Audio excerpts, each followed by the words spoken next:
Triomphe Congo TV est une chaîne d'analyse politique, économique, sociale et culturelle. Congolais de partout, aimez votre chaîne, abonnez-vous, likez et activez la notification. Vous voulez la bonne information?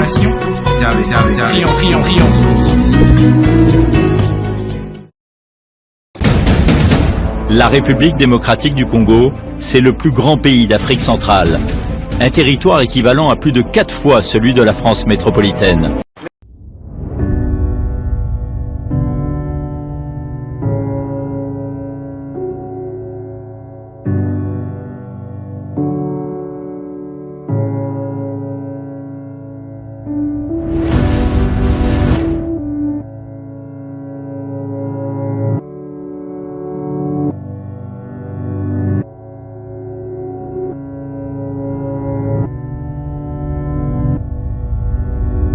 Monsieur Paul Moïse Kabouik, bonjour. Bonjour, monsieur. En fait, monsieur Paul Moïse Kabouik, vous confirmez que vous êtes, vous, le président de la jeunesse katangaise? Effectivement, je suis le président de la jeunesse katangaise, bien connu partout. Oui. Alors, dites-nous un peu, qu'est-ce qui se passe ces derniers temps dans la province où vous vous trouvez, dans le Haut-Katanga, où on parle de plus en plus de l'absence prolongée du gouverneur Jacques Aboula Katoué qui est bloqué à Kinshasa. Quelle analyse faites-vous de cette situation? C'est que vous devez comprendre que la jeunesse n'est pas... Nous sommes membres des cadres de conférences d'État, membres de la société civile. Parce que ce qui est vrai, on ne gère pas seulement les jeunes de la société civile, on gère aussi les jeunes qui sont membres des partis politiques. Et que les retombées de la province touchent directement la population. Nous avons constaté bien un moment que le gouverneur Jacques Aboula a été appelé à Kinshasa. Après son départ, on a constaté encore le départ du gouverneur du Olomami. Et on a vu le Christian Kitungwa qui est aussi un peu secoué. On voit aussi la gouverneure Fifi Masuka attaquée. Certes, ce n'est pas de bons signes normalement. Et que nous voulons le développement parce que le développement tape, c'est-à-dire touche directement la population katangaise en général. Et lorsqu'il y a l'instabilité, on ne peut pas laisser ça, car le développement, c'est l'affaire de tout le monde. Et nous voulons alerter la communauté internationale qu'ensemble, qu'il y a quelque chose qui ne marche pas dans les grands Katanga et qu'il faut corriger pour que, comme la guerre est presque à la porte du Katanga, qu'il ne puisse pas arriver au niveau de la province. Oui, vous dites bien que les dirigeants de province de l'espace Grand Katanga sont secoués par des agitations. Qu'est-ce que vous voulez concrètement dire à l'opinion tant nationale et internationale par rapport à cette situation? Donc, cette situation, vous savez que le Katanga, quand vous prenez le Haut-Katanga, il y a une rébellion qui est presque à la porte de la province. Et on ne veut pas, c'est-à-dire que le Katanga a connu plusieurs crises. Et à ce jour, il y a plusieurs investissements dans le Katanga. Avec cette guerre, des investisseurs risquent de partir et la province risque de sombrer. L'élan actuel est quelque chose à préserver, à conserver pour le bien-être de la République. Et on ne peut pas, cette instabilité au niveau des dirigeants des provinces, ça ne profite aux ennemis de la République. Et c'est là qui n'aiment pas le bon marche des provinces. Et nous, étant la jeunesse, nous alertons la communauté nationale que ce n'est pas le moment, comme le pays est en crise, est en pleine guerre, de créer des instabilités au niveau des provinces. Ça risque de donner l'avantage à ceux-là qui veulent attaquer la République ou déstabiliser. Parce que tout le monde sait que le coffre-fort de la République, c'est le Katanga. Lorsque le Katanga est déstabilisé, et ils vont en profiter. C'est-à-dire que c'est fragiliser les bonnes marques du gouvernement. Ceux qui meurent à l'Est sont des Congolais. Ceux qui meurent chaque fois qu'ils tombent, chaque fois, il y a des sangs qui coulent chaque jour. Ce sont nos compatriotes. Et nous devons être ensemble dans l'unité parce que sans la paix, rien ne peut marcher. Et nous avons alerté au gouvernement congolais que ça ne profite pas tous ces désordres à la nation.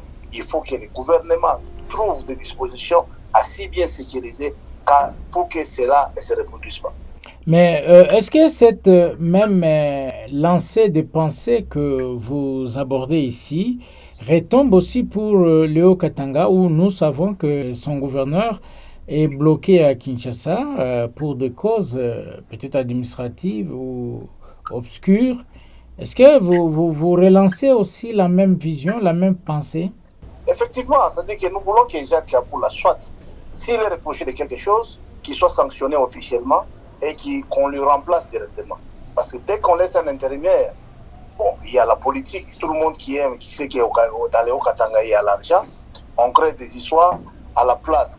Prenons l'exemple, les vice-gouverneurs travaillent avec les ministres nommés par le gouverneur Jacques Kaboula. Parfois, ces ministres, ils ne se font pas confiance. Au lieu de travailler, et s'il y a des bâtons dans les roues entre l'un ou l'autre, victime, c'est la population. Alors, nous, notre problème, ça dit que Kazembe, qui est notre frère, il est katangais, et le gouverneur Jacques Kaboula, qui est aussi katangais, ils ont le soutien de la jeunesse katangaise.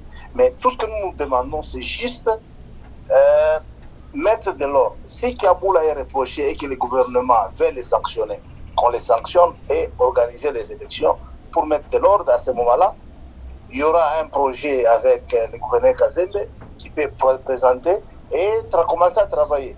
Maintenant, là, il y a plusieurs projets, il y a plusieurs chantiers. Quand vous arrivez à Lubumbashi, vous allez trouver qu'il y a beaucoup de routes qui commencent à être délabrées et le gouvernement provincial n'a pas de moyens. Et ça affecte l'ensemble de la province et tout ça, ça tombe sur la tête du gouvernement national. Alors, le mieux, soit Kaboula, qu'on lui fait rentrer, si on lui reproche de quelque chose, il sera entendu certes pas les juridictions compétentes, ou bien on lui sanctionne, on change le gouverneur pour que la province avance. Voilà un peu notre préoccupation en tant que jeunesse katangais. Oui, maintenant, pour ce qui est, par exemple, de la province du Lualaba, et là, on reproche une gestion un peu opaque à Madame la gouverneure qui, il y a certaines personnes ont dénoncé. Et là aussi, vous pensez que ce n'est pas courtois d'attaquer Madame la gouverneure de cette façon-là? C'est vrai que tout le monde parle de la gestion, mais il faut un peu l'éprouver. Parce que ce qui est vrai, nous sommes membres de la société civile. Le combat, là où il y a l'argent, il y a toujours eu un peu de bruit parce que tout le monde cherche comment gagner quelque chose. Nous savons qu'il y a des groupes de gens à travers la ville de Kinshasa, ainsi que certaines autorités. Ils envoient les médias, ils envoient leurs petits atalakou pour créer des problèmes, faire des bruits. À ce moment-là, la gouverneure sera interpellée. Et lorsque la gouverneure sera interpellée à Kinshasa, il y aura des papiers qu'on va verser là-bas. C'est juste le COP. Mais à qui ça bénéficie?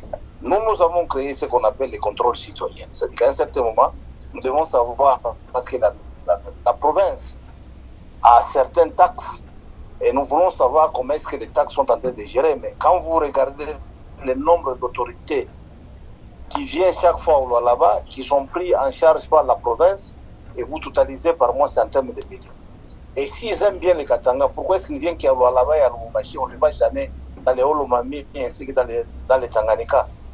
Tout ça, ça dit que ce sont les dépenses que la gouverneure est en train de faire. Quand on l'acquise, il faut d'abord écouter aussi la province. Ce qui est vrai, là où il y a la gestion, il y a beaucoup d'argent, tout le monde crie. Nous ne voulons pas exposer la gouverneure sans avoir un peu de preuves, parce que jusque-là, il y a toujours eu un peu de spéculation. On vous montre de preuves, mais quand vous allez là-bas, on vous explique autre chose. Condamner, c'est oui, quand on a la gestion, il faut contrôler la gestion pour le bien-être, peut-être pour éviter les dérapages, il y a ceux-là qui nous gèrent. Mais jusque-là, nous les encourageons à si mieux gérer, parce qu'il n'y a pas que la gouverneure qui doit là-bas. Nous voyons qu'à Kinshasa, chaque pluie, la ville est inondée. Alors, qu'est-ce qu'on va dire? Parce que c'est là où il y a le gouvernement central. Si le gouverneur ne fait rien, et le premier ministre qui est là présentement, pourquoi est-ce qu'on ne les sanctionne pas? C'est-à-dire que le gouvernement connaît des réalités que c'est là que nous ne connaissons pas. Et voilà pourquoi il faut toujours parler avec la responsable avant de condamner. Oui, pour terminer, Monsieur le Président de l'UJK, attendez par là l'Union des jeunes katangais Paul Moins Kabouik. La RDC se prépare à la tenue d'un dialogue national inclusif. Est-ce qu'au niveau de la jeunesse katangaise, est-ce que vous vous préparez? Est-ce que vous vous entendez aussi à y participer? Quelles seront vos recommandations si une fois vous êtes retenu à y participer? D'ailleurs, je vous informe, hier, on a interpellé les membres des cadres de concertation dont moi j'étais présent, ainsi que la Fondation Katangaise, c'est-à-dire que l'Union des jeunes katangais qui était présentée par moi, et le troisième vice-président de la Fondation Katangaise, le porte-parole de la Fondation Katangaise et certains membres de la société civile ont préparé un cahier de charges et voir les vases et moyens de choisir les délégués. Parce que certainement, lorsqu'il y aura dialogue, nous tous, ce n'est pas que tout le monde y participera. Alors, il fallait se concerter, voir qui représentait les Katanga avec quel cahier de charges. Nous étions presque en pleine réunion à la Fondation Katangaise. Comme la société civile au Katanga n'a pas de bureau présentement, ils ont été déguerpis.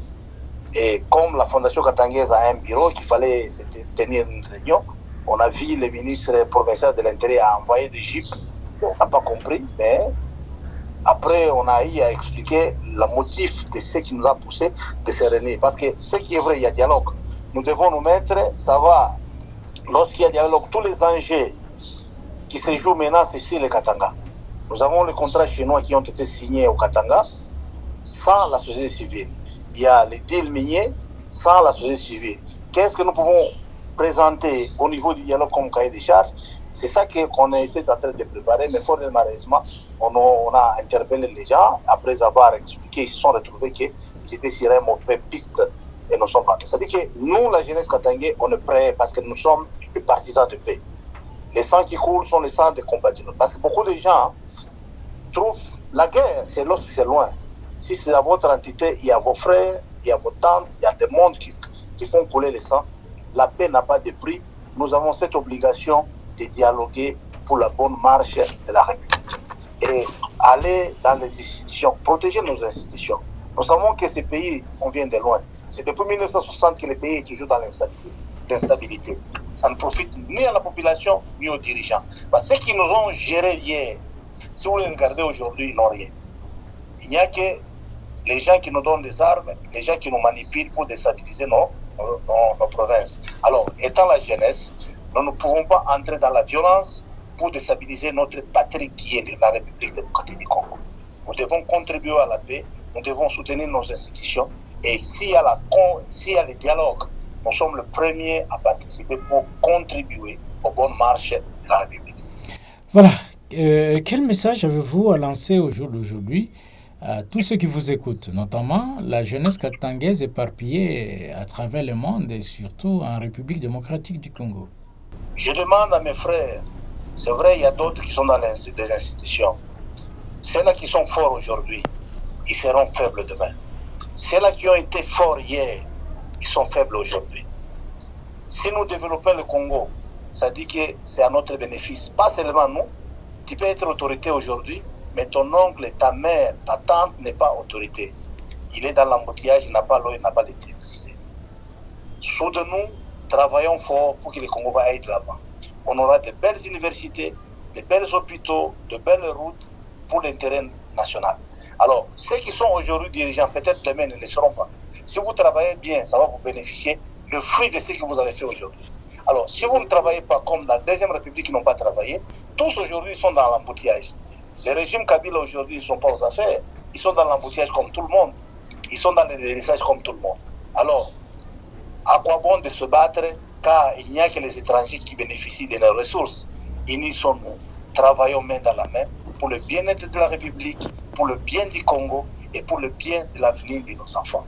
Nous avons la République démocratique qui est notre mère patrie et que nous ne pouvons pas jamais le trahir. Accompagnons nos institutions, accompagnons la République pour la réussite. Parce que la réussite n'est pas la réussite du chef de l'État et du gouvernement. C'est la réussite de la République démocratique du Congo.